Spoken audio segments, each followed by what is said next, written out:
World War One is one of the wars that defined an era that lasted long after the war itself ended.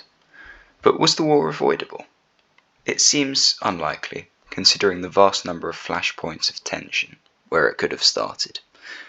For example, you have the Fashoda Crisis and the Agadir Crisis. The Fashoda Crisis was a standoff between French and British troops in Eastern Africa, which was just about resolved diplomatically.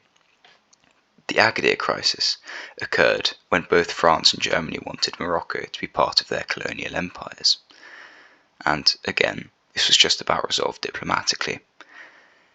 When coupled with societies that were wealthy and populous, this seemed to be the tinder that could lead to a war on an unprecedented scale, on a scale that had never been seen before. The alliance structures created before the First World War were heavy indicators that people in the early 1900s expected some kind of conflict.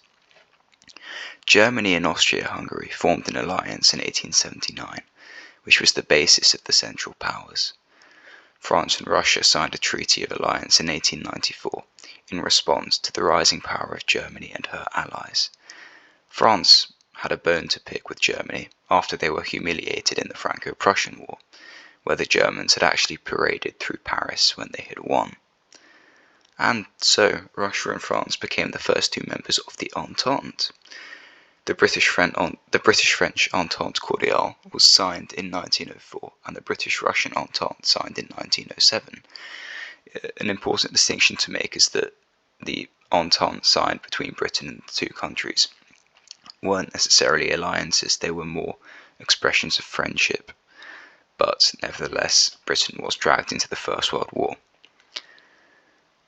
All of these alliances created the expectation of a war, as well as the sides that the countries would be fighting on if Europe did blow up in war.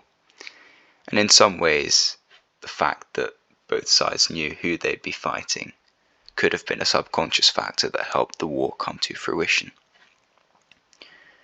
The Anglo-German arms race had its roots in the 1898 German naval law, and from then on, Germany kept on passing laws that constructed them a larger fleet in being, and it was hoped that this increase in navy would force Britain to make diplomatic concessions, and, at the time this seemed to be a pretty reasonable choice, which had a chance of working, but it backfired, and the British just matched the production of Germany navally.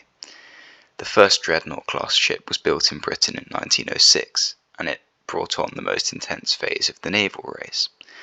It was said that a Dreadnought had the capabilities of around 3 normal battleships, and so they were seen to be incredibly useful to have, but they were also incredibly expensive to make. Germany realised that Britain was not going to back down on the naval front, since the navy was Britain's most important military asset, and Britain would stick to its doctrine of having more ships than the next two greatest naval powers combined. And as a result of this, in 1912, German focus shifted back to making U-boats that centered around a commerce raiding doctrine.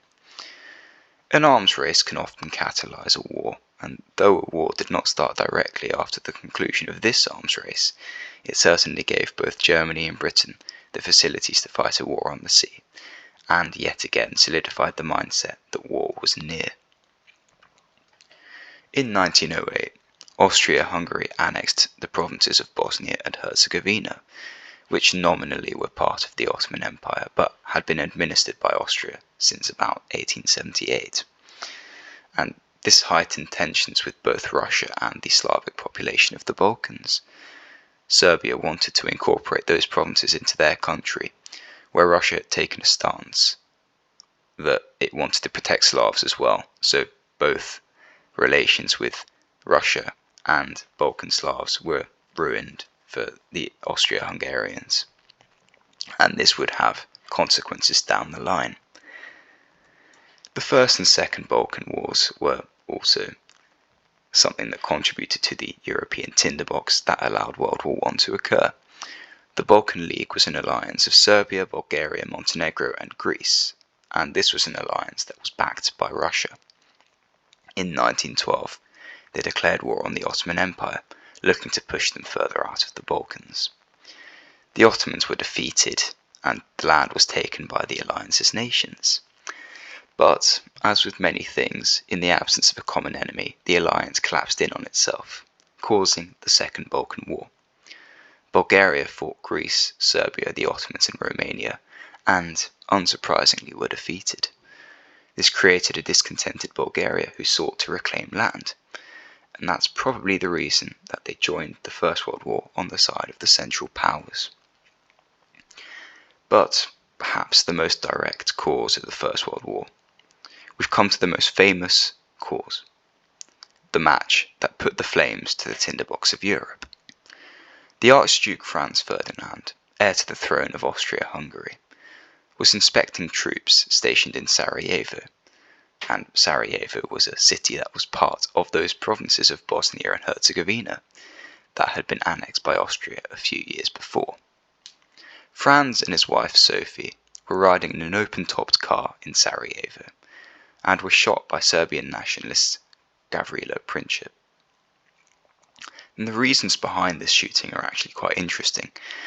There was a theory that the nationalist Serbs believed that the Crown Prince was too moderate a figure because he had ideas for power sharing with Slavs inside of the Austro-Hungarian Empire. And so the nationalists feared that too much conciliation would prevent them from ever breaking free from the empire, because Balkan Slavs would be happy with the policy taken by him.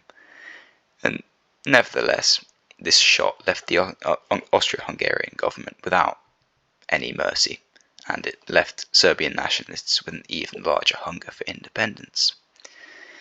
And Austria-Hungary declared war on Serbia, stating that it was complicit in the shooting. And so the war began. Austria-Hungary called in Germany. Serbia was being protected by Russia, so that drew them in, and Russia being in the war drew France into the war.